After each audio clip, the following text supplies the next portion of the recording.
اور روزانہ کی بنیاد پہ 2-4 بندے کھڑکانے شروع کر دیے. کبھی مطلب اور سٹوری ایک ہی ہوتی تھی کہ وہ اس کے ساتھی چھڑانے آئے, انہوں نے فائرنگ کی اور وہ قتل ہو گئے.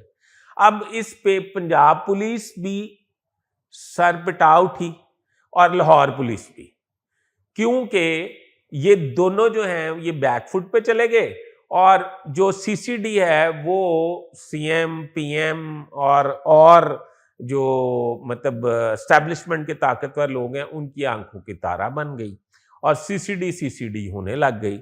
جب سی سی ڈی ہونے لگ گئی تو پرائم منسٹر آف پاکستان نے اپنے بھائی مسلم لیگ نون کے صدر Mian Nawaz Sharif, prime minister of Pakistan نے کئی دفعہ اشارتاً سی ایم صاحبہ سے بات کی کہ یہ جو آپ انکاؤنٹرز کروا رہے ہیں, کیونکہ پرائم منسٹر کے بھی بہت چیتے افسر سمجھے جاتے ہیں, یہ مناسب نہیں ہے, یہ وقت اگر تبدیل ہوتا ہے تو پھر اس میں ہمیں اس کو بھگتنا پڑے گا.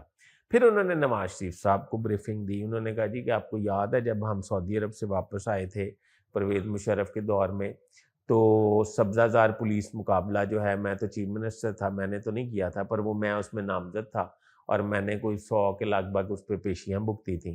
بڑی مشکل ادھر سے میری جان خلاصی ہوئی تھی. وہ ایک پولیس مقابلہ تھا, یہ تو سینکڑوں پولیس مقابلے ہیں. تو میرا یہ خیال ہے کہ کل کلاں کو مریم کو کوئی پرابلم نہ ہو, وقت بدل جاتا ہے, اور یہ اس طرح کرائم کنٹرول ہونا بھی نہیں ہے. یہ سی سی ڈی جس طرز پہ کام کر رہی ہے, یہ جیلوں سے بندے نکلواتی ہے اور ان کو جو ہے مار دیتی ہے. اور پنجاب پولیس بھی احتجاج کر رہی ہے. وہ یہ کہہ رہی ہے کہ وہ یہ کہتے ہیں, یہ پرائم منسٹر نہیں کہہ رہی, یہ میں کہہ رہا ہوں, وہ یہ کہتے تھے کہ اگر ساری تفتیشیں سارے مطلب کیس انہوں نے ڈیل کرنے ہیں سی سی ڈی نے, تو پھر یہ پنجاب پولیس تو بس جلسوں میں بلا لیں, پروٹوکول کرا لیں اور جھنڈے اور بینر شینر لگوا لیں, ان سے ان کا تو اور کوئی کام ہی نہیں ہے. انہوں نے اگر پولیس نے ایس ایچ او نے پرچہ دینا ہے تو لے سی سی ڈی نے جانا ہے بندہ, تو پھر تو یہ انویسٹیگیشن بھی فارغ ہے اور آپریشن بھی فارغ ہے. میاں نواز شریف دانا آدمی ہیں, 3 دفعہ پرائم منسٹر رہ چکے ہیں. انہوں نے کہا جی ٹھیک ہے میں اس پہ بات کروں گا. انہوں نے 2 اپنے چہیتے ڈی آئی جیز کو فردن بلایا علیحدہ. اب وہ 2 چہیتے ڈی آئی جی کون ہیں وہ آپ کو پتا ہوگا.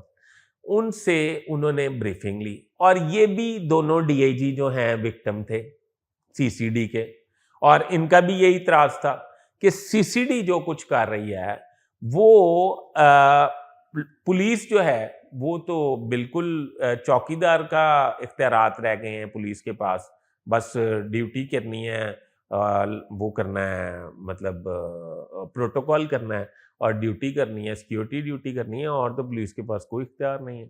اور انہوں نے کہا کہ یہ اگر کوئی جوڈیشل انکوائری ہو گئی, کیونکہ سی ایم صاحبہ نے اس میں کافی زیادہ مطلب انٹرسٹ شو کیا ہے, ان کو اپریسیشن لیٹر دیے ہیں, ان کی تعریفیں کی ہیں, اور ان کے بارے میں ان کو فنڈز اتنے دیے ہیں اربوں روپے کے, تو ان کے بارے میں سی ایم صاحبہ کو اس میں کہیں نہ کہیں ہدف بنایا جا سکتا ہے آنے والے وقت میں. تو میاں نواز شریف صاحب سمجھ گئے بات کو. میاں نواز شریف صاحب نے فوری میڈم سی ایم سے بات کی اور ان کو یہ بتایا کہ یہ آپ سی سی ڈی کا محکمہ جو ہے ختم کر دیں. اس پہ پھر بڑا پریشانی ہو گئی, کیونکہ اربوں روپے سی سی ڈی کو دیے جا چکے تھے. اب انہوں نے کہا کہ ان کے اختیارات جو ہیں وہ کم کر دیتے ہیں, ان کو آہستہ آہستہ سکیڑ دیتے ہیں, اور سکیڑنے کے بعد ان کو سائیڈ لائن کر دیں گے. اب طے یہ ہوا, 1-2-4 دن میں آپ سن لیں گے, طے یہ ہوا کہ سی سی ڈی صرف ہینیس کرائم کی تفتیش کرے گی. ہینیس کرائم کون سے؟ جس ڈکیتی کی تفتیش نہیں کرے گی, جس ڈکیتی میں خدا نہ خواستہ ریپ ہوگا, یعنی کہ ریپ اور ڈکیتی اکٹھے ہوں گے, اس کی تفتیش کرے گی. اگر کوئی پولیس کا افسر ملازم مرڈر ہوتا ہے, یعنی کہ انکاؤنٹر میں, اس کے جو قاتل ہوگا اس کی تفتیش کرے گی. اور تیسرا اغوا برائے تاوان کی تفتیش کرے گی. یہ 3 کیسز جو ہیں وہ سی سی ڈی کے پاس رہ گئے ہیں, اور باقی تمام پنجاب پولیس کو ٹرانسفر ہونے جا رہے ہیں، اور سی سی ڈی کے اور پنجاب کے اور ساری جگہ ان کی آپس میں جو سر جنگ تھی وہ اختتام پذیر ہونے جا رہی ہے، کیونکہ پنجاب کے لیول کے جو افسران ہیں وہ یہ سمجھتے تھے، یا لاہور لیول کے افسران یہ سمجھتے تھے کہ سی سی ڈی نے ان کا کیا دھرا پشت میں ڈال دیا ہے اور اپنے کارنامے جو ہیں وہ فرنٹ پہ لے آئے ہیں۔